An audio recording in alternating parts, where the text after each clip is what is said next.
So TK Kirkland got this saying that says, "Who raised you? Who raised you?" Right? He said it much better. But the thing about it is that that's not an actual a good thing. When someone says, "Who raised you?" it's meaning that, man, who in the world told you to do X, Y, Z? Because what you've learned and what you've been told is wrong. Same thing for the term OG. The term OG in the hood sense means like a mentor in the more commercialized sense. A mentor, the person that may have raised you, a person that may have spoken into your life. My question to you today is that who are you listening to, or who is actually speaking into your life that you're allowing to have ownership space in your mentality? Like, who raised you? Like, who is your OG? Who is your mentor? Who is the person that's speaking into your life, that's telling you the things that you may know or go by, that you're calling to be basically like the gospel, like the Bible? It's like Bible to you. And you got to be careful who you actually allowing to speak into your life. You got to be careful who you actually allowing to say the things they need to say or give you direction in your life. You got to be careful about those things. See, growing up in the inner city, I don't even know what the inner city is anymore because it's basically all gentrified. But growing up in a project, inner city, or whatever, or more of a social economic area, a financial economic challenge area, fathers are not typically around. A father is not actually in the household, or someone you look up to be a manly figure to a guy or to a female. Even some parents, even some mothers are not around. People don't have the right tools at times to go do certain things. So you don't even blame the child anymore. You don't even blame the kid, or you don't even blame the person that's coming up through the ranks. And when they start acting the way they do, saying and talking the way they talk, because it's going to be saying, who raised you?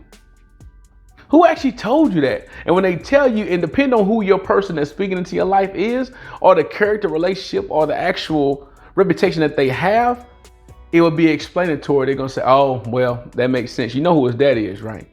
You know who his mama is, right? You know who her mama is, or who her daddy is. You know who was his manager. You know who actually is the person that recommended that person, right?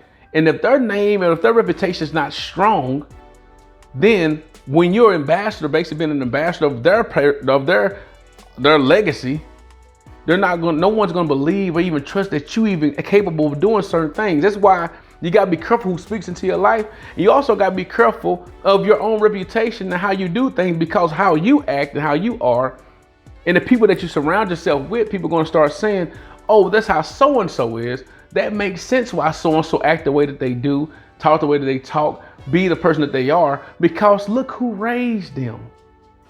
Look who was so-and-so's OG.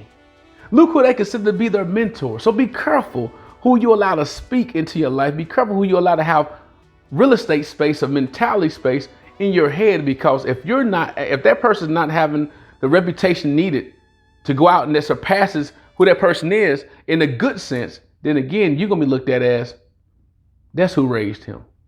That's who raised her. That makes sense. So watch who you actually listening to a lot. Watch who you actually been mentored by, who your OG is, to make sure their reputation is stellar. So when you go out and actually speaking in front of someone and say, oh, you know who that is, right? That person was recommended by this person, and that person is so-and-so. So this person has to be the truth. Remember, the true outcome of having the mindset of successful thinking is having an unwavering expectation of successfully achieving a predetermined goal, knowing that the outcome is supposed to happen. Be transformed today. Transform someone's life, but most of all, transform yourself.